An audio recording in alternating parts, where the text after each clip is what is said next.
અને આગળ ચર્ચા કરીશું આપણી સાથે અત્યારે કોંગ્રેસમાંથી મુકેશ પંચાલ જોડાઈ ગયા છે। મુકેશભાઈ, સ્વાગત છે। જે પરિણામો સામે આવી રહ્યા છે, રુઝાન સામે આવી રહ્યા છે, હજુ આપને આશા છે કે હજુ પાછો ટ્વિસ્ટ આવશે, હજુ પાછો ટર્ન આવશે હરિયાણામાં? જુઓ, સવારે લગભગ 8 વાગ્યાથી આ ચર્ચાઓ ચાલે છે આજે જે બંને રાજ્યોના પરિણામો છે એના ઉપર। તો સવારે જ્યારે કોંગ્રેસ પક્ષ 62-63 સીટ ઉપર આગળ હતો ત્યારથી કહેતો આવ્યો છું, અને જમ્મુ કાશ્મીરમાં પણ 2 વિલોવિલ ત્યારથી પણ કહેતો આવે છે કે હજી પણ હું માનું છું ત્યાં સુધી લગભગ 1 થી 1.5 વાગ્યા સુધી ઘણો બધો ઉલટફેર આવતો જણાશે। એટલે અત્યારે હાલ કંઈક નક્કી કરી નાખવું કે કોની સરકાર બનશે ને કોની નહીં, એ ઘણું હજી પણ ઉતાવળિયું લાગે છે।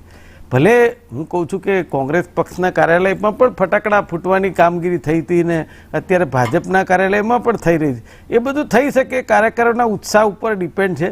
પણ વાસ્તવિકતા તરફ જોઈએ તો જેમ તમે હમણાં વાત કરી કે હજી 10 થી 15 રાઉન્ડનું રિઝલ્ટ જે ચૂંટણી કમિશન જે છે, ચૂંટણી પંચ જે કામગીરી જે છે એના ઉપર સવાલ એટલા માટે થાય છે કે ઘણા બધા ચૂંટણીઓ પાછળ ગઈ, એમાં જે ચૂંટણી પંચની કામગીરી છે એના આંકડા સ્પષ્ટ કરવામાં ઘણો બધો સમય લાગતો હોય છે।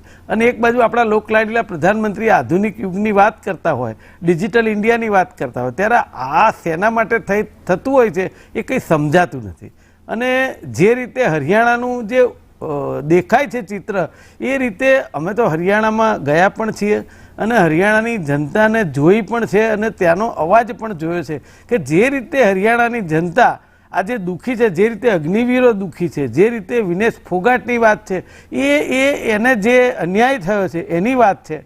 તો એમાં પ્રજા જે છે એ 100% કોંગ્રેસ પક્ષને સમર્થન આપીશું એવી વાત કરતી હોય અને એક જ અવાજ આવતો હોય, અને એક્ઝિટ પોલમાં પણ આપણે જોયું કે એમાં આ રીતનું જે પરિસ્થિતિ હતી કે કોંગ્રેસ પક્ષ સરકાર બનાવે છે। અને એક્ઝિટ પોલ તો એવું ન હોય કે આપણી ફેવરમાં હોય ત્યારે આપણે માનીએ અને ન હોય ત્યારે ન માનીએ। ના, એવું નથી કેવું, મારું એવું નથી, પ્રહાર કરતા હતા એ સમયે ના, એક્ઝિટ પોલમાં એકચ્યુઅલી તો એક્ઝિટ પોલની ચર્ચામાં જ અમે નહોતા, પણ એક્ઝિટ પોલ દરેક વખતે સાચા હોતા હોય એવું નથી, મારું એ જ કહેવું છે।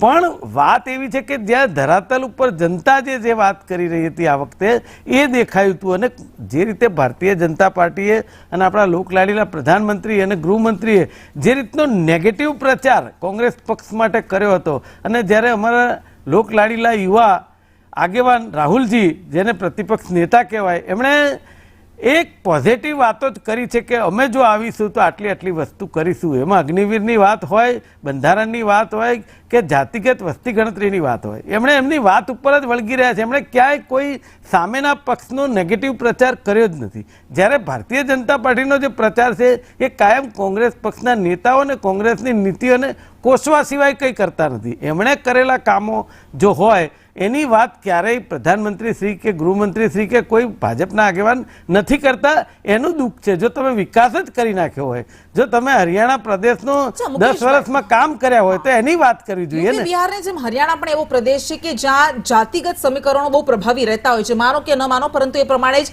એ ટિકિટ્સ પણ અપાતી હોય છે। આપણે જોયું છે 10 વર્ષ સુધી કોઈ જાટને મુખ્યમંત્રી નહોતા બનાવવામાં આવ્યા। મનોહરલાલ ખટ્ટરે મુખ્યમંત્રી હતા, પંજાબી ખત્રી હતા, અને એના કારણે એવો દાવો કરાતો હતો કે જાટ્સ છે એમાં ખાસી નારાજગી છે। અને બીજું કારણ ખેડૂત આંદોલન જે થયું, જેમાં જાટે ખૂબ મોટી ભૂમિકા ભજવી હતી। વિનેશ ફોગાટ અને બીજા પહેલવાનો આંદોલન પર ઉતર્યા હતા, એને લઈને પણ જાટમાં નારાજગી હતી। એ પણ આખું એક મોટો કારણ સામે આવ્યું હતું કે જેના કારણે કોંગ્રેસને આ વખતે જાટના વોટ મળશે એવી વાત થઈ હતી। પરંતુ તમને નથી લાગતું કે જો આ પ્રમાણે પરિણામ આવે છે રુઝાન પ્રમાણે, તો પછી એ તો દાવા બધા ખોટા સાબિત થશે, અથવા તો એ આક્રોશ એ ભૂનાવી ન શકી કોંગ્રેસ? દાવા કરતા તમારી વાત સાચી છે, આક્રોશ, અને આક્રોશ ઉપર જ હું વાત કરું છું। હું જે સોનીપત લોકસભા વિસ્તાર અને દિલ્હીને એ બાજુ જ્યારે ગયો હતો ત્યારે દેખાતું હતું, ને ત્યાંનો અવાજ, ત્યાંના પત્રકારો જે રીતે વાત ચાલતી હતી કે આ વખતે જે આક્રોશ છે ખેડૂતોમાં, તમે સમજો 700થી વધારે ખેડૂતો મોતને ભેટ્યા પછી તો કેન્દ્ર સરકાર સફાળી જાગી હતી અને એના ઉપર બેકફૂટમાં આવી હતી। એ જે પ્રશ્નો છે, પછી જે બ્રિજભૂષણવાળો કેસ છે, એ આ જે પરિસ્થિતિઓનું જે નિર્માણ છે એ ક્યારેય એવું લાગતું નહોતું કે આ પરિણામ કોંગ્રેસ પક્ષને મળે।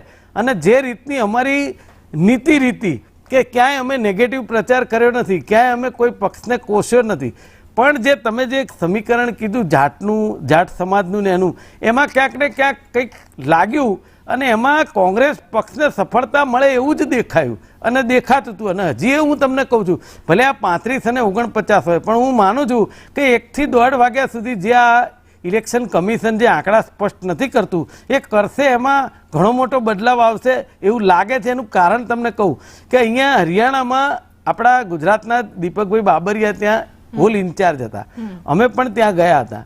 અને જે રીતનું એમનું બારીકાઈથી જોવાનું અને બારીકાઈથી ટિકિટો, કેટલાય ઉમેદવારો હતા, એમાંથી 1 મિનિટનું પણ ટાઈમ બગાડ્યા વગર જે રીતે જાતિગત સમીકરણને આધાર રાખી અને કામ કરતા હતા એ રીતે દેખાતું હતું કે આ વખતે અવાજ કોંગ્રેસ તરફી છે. જે રીતે તમે જોયું જમ્મુ કાશ્મીરમાં પણ આપણા પૂર્વ કેન્દ્રીય મંત્રી માનનીય ભરતસિંહ સોલંકી એ પણ ત્યાં ને ત્યાં જે રીતે જે થયો અચાનક ટ્વિસ્ટ આવ્યું, 45 કોંગ્રેસની હતી એની જગ્યાએ 35 પર આવી ગઈ, ભારતીય જનતા પાર્ટીની ઓછી હતી 49 પર આવી ગઈ, તો શું કારણ લાગે છે તમને? શું કારણ એટલે અત્યારે હાલ જે ઉલટફેર જે સવારે તમને જે દેખાતો હતો એ આખો રિવર્સ સાઈડ હતો, અત્યારે છે આખો રિવર્સ સાઈડ છે. હું ચોક્કસ હજી તમને કહું છું 1-1.5 કલાકની અંદર જે સ્પષ્ટ થશે ને એમાં હું માનું છું કે કદાચ ઉલટફેર કોંગ્રેસ પક્ષ પણ સરકાર બનાવી શકે છે અને કદાચ કાંટે કી ટક્કર પણ આવી શકે છે.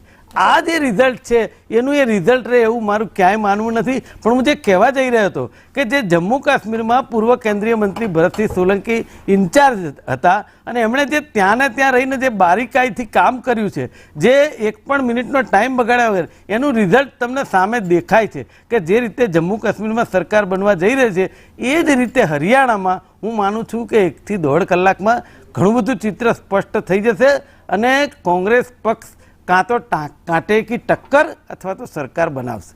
અચ્છા મુકેશભાઈ, પણ હરિયાણાનું જે રીતે અત્યાર સુધી રહ્યું છે કે કોઈ પણ પક્ષ, જે બીજો પક્ષ હોય, વિપક્ષમાં દેખાતો હોય આવતો, એ 5 થી 10 બેઠકો પૂરતો, મેક્સિમમ 15 બેઠકો પૂરતો સમેટાઈ જતો હોય, પરંતુ અહીંયા તો જો આ પ્રમાણે પરિણામો આવે છે, હું વારંવાર કહી રહી છું, તો કોંગ્રેસ 35 બેઠકો પર આગળ છે, એટલે ખૂબ મોટી, ખૂબ સારું પ્રદર્શન કહેવાય જો એ સેકન્ડ પાર્ટીની આપણે વાત કરીએ.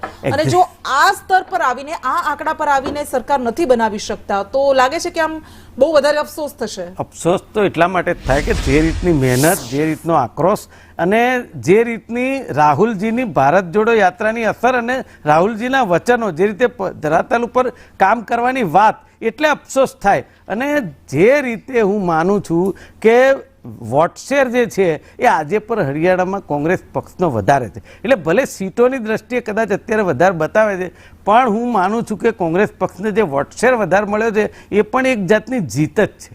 અચ્છા, ઠીક છે. દીપક જોશી કે જેઓ ભારતીય જનતા પાર્ટીમાં છે તેઓ પણ આપણી સાથે જોડાઈ ગયા છે, એમની સાથે પણ આપણે